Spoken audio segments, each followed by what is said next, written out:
Family register certificate অর্থাৎ হিয়ারিংয়ের শুনানির জন্য যে 10 নম্বর ডকুমেন্টসটির কথা বলা আছে, ফ্যামিলি রেজিস্টার সার্টিফিকেট আপনারা এখন স্ক্রিনে দেখতে পাচ্ছেন। এই যে ফ্যামিলি রেজিস্টার সার্টিফিকেট, এই সার্টিফিকেটটি নিয়ে মূলত আজকের ভিডিও। যাদের হিয়ারিংয়ের নোটিশ এসে গেছে অথবা যাদের হিয়ারিংয়ের নোটিশ আসতে পারে তাদের জন্য আজকের ভিডিওটি খুবই গুরুত্বপূর্ণ। ভিডিওটি মনোযোগ সহকারে এবং সম্পূর্ণ দেখবেন।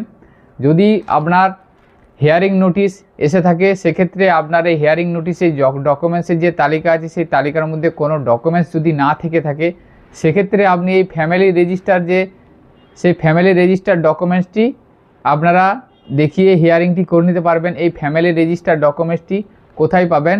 এটা আপনারা অনলাইনের মাধ্যমেই খুব সহজেই পেয়ে যাবেন। তো আজকের ভিডিওর মাধ্যমে আমি সম্পূর্ণ প্রসেসটা দেখাবো। এই ফ্যামিলি রেজিস্টার সার্টিফিকেট আপনারা অনলাইনে কিভাবে পাবেন। তো ভিডিওটি স্কিপ না করে আপনারা সম্পূর্ণ দেখবেন এবং আমাদের সাথে থাকবেন। এবং আপনাদের কাছে একটা ছোট্ট রিকোয়েস্ট, আমাদের চ্যানেলে যদি আপনারা নতুন হয়ে থাকেন চ্যানেলটিকে সাবস্ক্রাইব করে রাখবেন। চলুন আমি অনলাইন প্রসেস দেখা। এই ফ্যামিলি রেজিস্টার সার্টিফিকেটটি আপনারা আপনাদের নির্দিষ্ট গ্রাম পঞ্চায়েতে গিয়েও পেতে পারেন, অর্থাৎ আপনাদের গ্রাম পঞ্চায়েত অনলাইন পোর্টালের মাধ্যমে সার্টিফিকেটটি জেনারেট করে ডাউনলোড করে আপনাদের দিতে পারে। তো অনেক ক্ষেত্রে গ্রাম পঞ্চায়েতে যাওয়ার পর যদি আপনাদের সার্টিফিকেটটি না দিয়ে থাকে সেক্ষেত্রে আপনারা কি করবেন? সেক্ষেত্রে আপনারা নিজেরাই আপনারা অনলাইন পোর্টালের মাধ্যমেও ডাউনলোড করতে পারবেন। তো আজকের ভিডিওর মাধ্যমে আমি দুটো প্রসেসই দেখাবো, কিভাবে আপনারা গ্রাম পঞ্চায়েত পোর্টাল থেকে ডাউনলোড করতে হয় সেটা দেখাবো। এছাড়াও নিজেরা যদি আপনারা অনলাইন থেকে বের করেন সেই প্রসেসটাও দেখাবো। তারা ভিডিওটি স্কিপ না করে আপনারা সম্পূর্ণ দেখবেন এবং সঠিক পদ্ধতিটি জানতে পারবেন। তো গ্রাম পঞ্চায়েত অফিস থেকে এই WBPMS অর্থাৎ পঞ্চায়েত ম্যানেজমেন্ট সিস্টেম এই পোর্টালের মাধ্যমে ফ্যামিলি রেজিস্টার সার্টিফিকেটটি বের করতে হয়, সেই প্রসেসটা আমি সর্বপ্রথম দেখাচ্ছি। এরপরে আপনারা সিটিজেনে কীভাবে বের করবেন সেই প্রসেসটাও দেখাবো। তো সেই জন্য WBPMS.in এই পোর্টালটি ওপেন করতে হবে। এই ধরনের একটি পোর্টাল আসবে। এরপরে এখান থেকে যে লগ ইন অপশান আছে লগ ইন অপশানে ক্লিক করতে হবে। লগ ইনে ক্লিক করার পর লগ ইন অপশান এসে যাবে। এখান থেকে ইউজার নেম এবং পাসওয়ার্ড এবং ক্যাপচার দিয়ে লগ ইন করতে হবে। এটা অফিস লগ ইন, এটা সিটিজেন পারবে না। এখানে গ্রাম পঞ্চায়েতের নির্দিষ্ট লগ ইন দিয়ে লগ ইন করে নিতে হবে। লগ ইন করার পর এই ধরনের একটি পেজ আসবে। এখান থেকে দেখুন আছে ACCC, যে ACCC এই অপশানটায় ক্লিক করতে হবে। এখানে ক্লিক করার পর ACCC 2011, এরপরে সার্চ বাই নেম অর্থাৎ নাম ধরে এখান থেকে সার্চ করতে হবে। এইটাই আসার পর এই ধরনের একটা পেজ এখান থেকে এসে যাবে। ডিস্ট্রিক্টের নাম, ব্লকের নাম এবং গ্রাম পঞ্চায়েতের নামটা এখান থেকে এসে যাচ্ছে।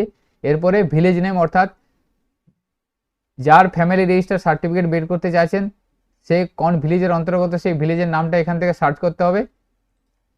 ড্রপডাউনে লেখার পর এখানে দেখুন আছে AHLTIN একটা নাম্বার চাইছে। এই নাম্বারটা জানা না থাকলে সরাসরি আপনারা শুধুমাত্র নাম দিয়ে সার্চ করবেন। এখানে নামের জায়গায় নামটা লিখবেন, লেখার পর সার্চ অপশানে ক্লিক করবেন। দেখুন আমি নামটা দিয়ে সার্চ করলাম। সার্চ করার পর নিচে রেজাল্টটা এসে যাচ্ছে। এখান থেকে গ্রাম পঞ্চায়েতের নেম, ভিলেজ নেম এবং EB নাম্বার একটা আসছে এবং বেনিফিশিয়ারি নাম, ফাদার্স নেম এবং স্কোর একটা আসছে এবং AHLTIN একটা নাম্বার আসছে এবং ফ্যামিলি নাম্বার একটা এসে যাচ্ছে। এখান থেকে দেখুন ভিউ ডিটেলস যে অপশানটা আছে ভিউ ডিটেলসে ক্লিক করতে হবে।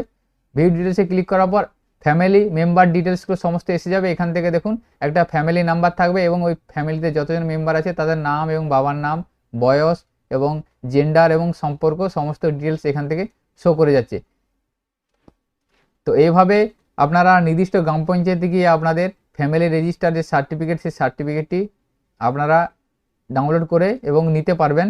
যদি আপনাদের গ্রাম পঞ্চায়েত থেকে এই সার্টিফিকেটটি যদি না পেয়ে থাকেন সেক্ষেত্রে আপনারা সিটিজেন হিসেবে আপনারা নিজেরাই অনলাইন থেকে ডাউনলোড করতে পারবেন। সেই প্রসেসটা আমি চলুন এরপর দেখাই আপনাদের।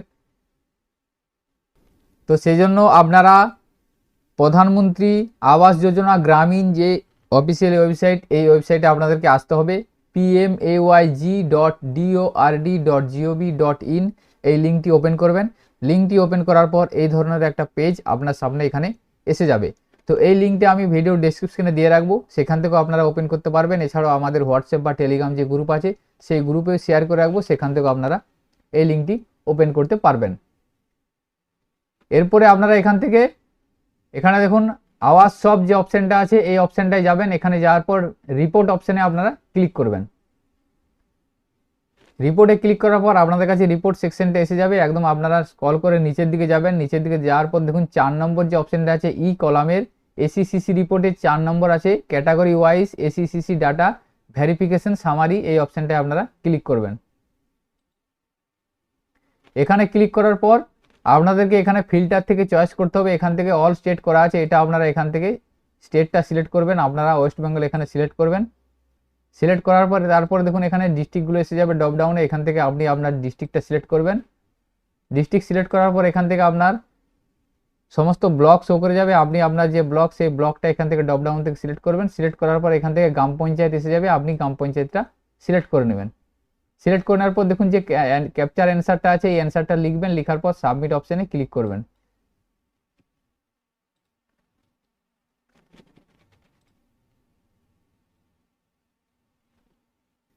এরপরে আপনি যে গ্রাম পঞ্চায়েত সিলেক্ট করলেন সেই গ্রাম পঞ্চায়েতের প্রচুর নাম এখানে আসবে লিস্টে। দেখুন এখানে এই লিস্টে যাদের নাম আছে সেই সমস্ত beneficiary family member registration certificate বের করতে পারবেন।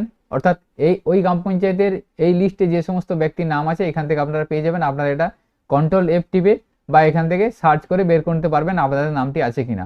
এরপরে এখান থেকে আপনারা যে রেজিস্ট্রেশন নাম্বার আছে এই রেজিস্ট্রেশন নাম্বারটা আপনারা কপি করে নেবেন। রেজিস্ট্রেশন নাম্বারটা কপি করার পর এখান থেকে আপনারা দেখুন শেক হোল্ডার যে অপশনটা আছে এখানে যাবেন। এখানে যাওয়ার পর এসিসিসি ফ্যামিলি মেম্বার ডিটেলস এখানে ক্লিক করবেন।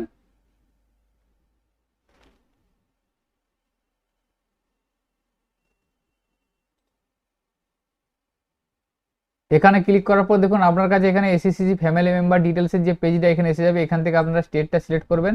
ড্রপ ডাউন থেকে স্টেট সিলেক্ট করার পর এখান থেকে আপনারা দেখুন PMAY যে আইডি চাইবে সেই আইডিটা যে নাম্বারটা আপনি কপি করলেন সেই নাম্বারটা এখানে পেস্ট করবেন। এরপরে যে ক্যাপচারটা আছে ক্যাপচারটা লিখবেন। ক্যাপচার লেখার পর গেট ফ্যামিলি মেম্বার ডিটেলস এই অপশনটায় ক্লিক করবেন। তো এখানে বলে রাখি যে আইডির জায়গায় যে WB যে অপশন প্রথমে ছিল সেই WBটা এখানে আপনার লেখার দরকার নেই, শুধুমাত্র নাম্বারটা লিখবেন। আপনারা লাস্টের যে 7টা নাম্বার আছে সেই 7টা নাম্বার এখানে লিখে দিবেন। লেখার পর এখানে গেট অপশানে ক্লিক করবেন। গেটে ক্লিক করার পর দেখুন ডিটেলসটা এখানে শো করে যাচ্ছে। আমি যে আইডিটা দিয়ে সার্চ করলাম সেই আইডি দেখুন যতজন ফ্যামিলিতে যতজন মেম্বার আছে সমস্ত ডিটেলস শো করছে। একটা AHLTIN নাম্বার সেটা শো করছে, যেটা আমি গ্রাম পঞ্চায়েতের লগ ইন থেকে দেখালাম সেখানেও শো করছিল। এখানে নাম, বাবার নাম, মায়ের নাম এবং ডেট অফ বার্থ এবং রিলেশন এটা শো করে যাচ্ছে। তো এটা আপনারা এখান থেকে PDF ডাউনলোড করে নেবেন বা প্রিন্ট করে নেবেন। এটা হচ্ছে আপনাদের এসিসিসি ফ্যামিলি মেম্বার সার্টিফিকেট। তো এইভাবে আপনারা এই পোর্টালের মাধ্যমে সিটিজেন অর্থাৎ যে কোনো ব্যক্তি ডাউনলোড করে নিতে পারবেন। তো আজকের ভিডিওতে এই ইনফরমেশনটি আপনাদের সাথে শেয়ার করার ছিল। সকলের সুবিধার্থে ভিডিওটি শেয়ার করবেন। ভিডিওটি যদি ভালো লেগে থাকে লাইক করবেন এবং আমাদের চ্যানেলে যদি আপনারা নতুন হয়ে থাকেন চ্যানেলটিকে সাবস্ক্রাইব করে রাখবেন। সকলে ভালো থাকবেন, সুস্থ থাকবেন। ধন্যবাদ।